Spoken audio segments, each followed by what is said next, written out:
بسم الله الرحمن الرحيم والصلاة والسلام على سيدنا محمد أشرف المخلوقين وعلى آله وصحبه وسلم تسليما أما بعد.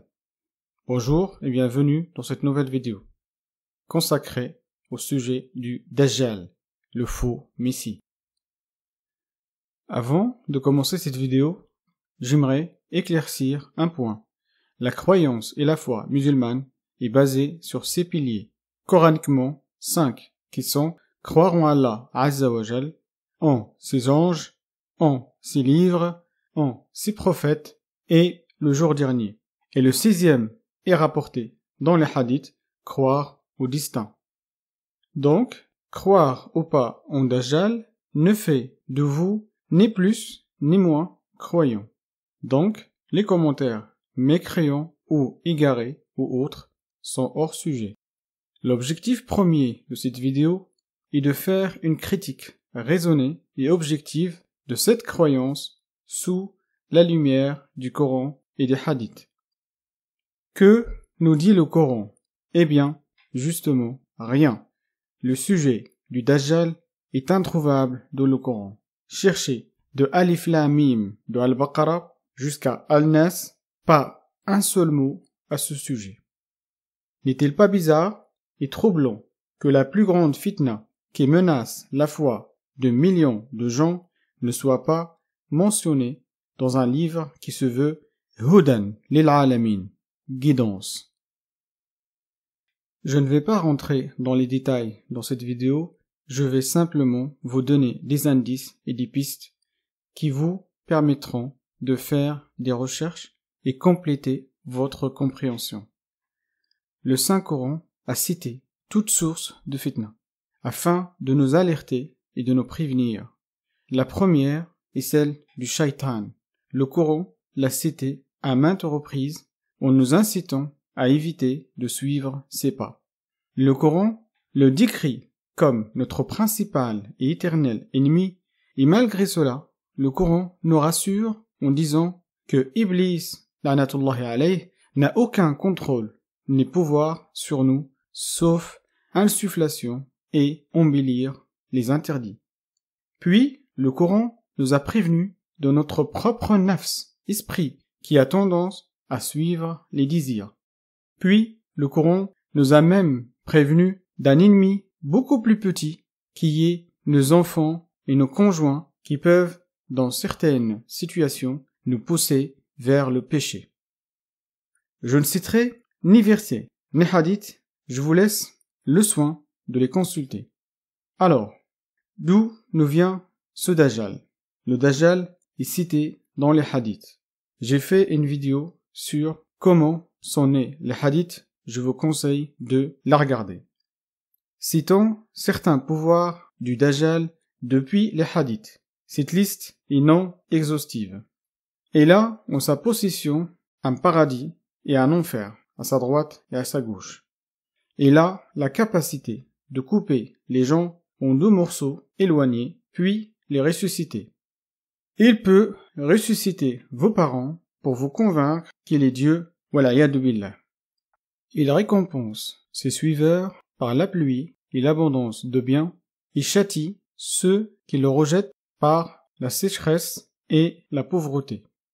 La distance entre les oreilles de son âne, sa monture, est de 20 mètres. Imaginez la taille de l'âne et du Dajjal lui-même.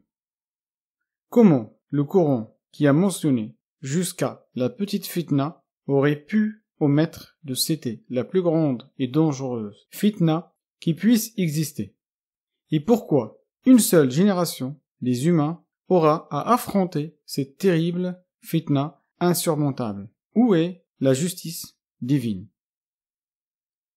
Essayons d'analyser quelques hadiths, sans rentrer dans les détails.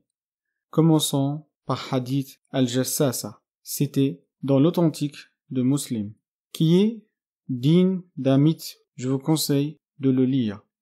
D'après ce hadith, le Dajjal est enchaîné dans une île déserte, vers aux alentours de la mer Rouge, et vivant depuis l'époque du prophète sallallahu alayhi wa sallam. Pourtant, d'autres hadiths, aussi authentiques, assurent que le Dajjal est Ibn Sayyad, un enfant juif de Médine. Le prophète sallallahu alayhi wa sallam pensait qu'il était le Dajjal. Retenez bien le terme penser. Le prophète pense.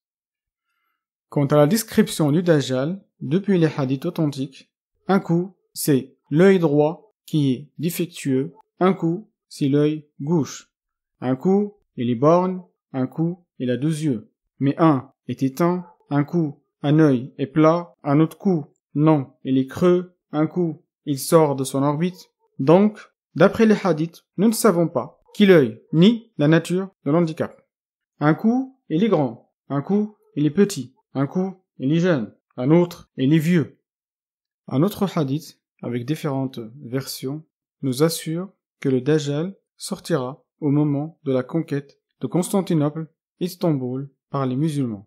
Istanbul est musulmane depuis plus de 500 ans et toujours aucune trace du Dajjal. Heureusement que la majorité de la Oumma ne lit pas, sinon certains hadiths suffisent de nous faire quitter l'islam. Et ceux, malheureusement, qui lisent parmi nous, leur cerveau est conditionné à accepter les contradictions sans broncher ou même s'étonner. Imaginez maintenant un seul instant le prophète sallallahu alayhi wa sallam wa hachah jouer aux voyants et aux devins, astaghfirullah, et essaye de nous prévenir de ce Dajjal avec autant de contradictions et d'incertitudes, alors que le Saint-Coran nous dit وَمَا يَنْطِقُ عَنِ الْهَوَى إِنْ هُوَ إِلَّا وَحْيٌ يُوحَى. Mais ne vous inquiétez pas, le prophète sallallahu alayhi wa sallam, dans un autre hadith, nous a donné un indice pour le reconnaître. Il a dit « Le Dajjal est aveugle, a'war, et votre Dieu n'est pas aveugle. » C'est comme si Allah Azza wa Jal a une tête comme la nôtre, avec 2 yeux. Astaghfirullah. Alors qu'il nous dit dans le Saint-Coran « Laysa kamithlihi shay'un wa huwa as-sami'ul basir. » Sadaqallahu al-azim. Cette vidéo est terminée. Si elle vous a plu, merci de vous abonner, de la partager avec vos contacts et à laisser des commentaires constructifs. À bientôt.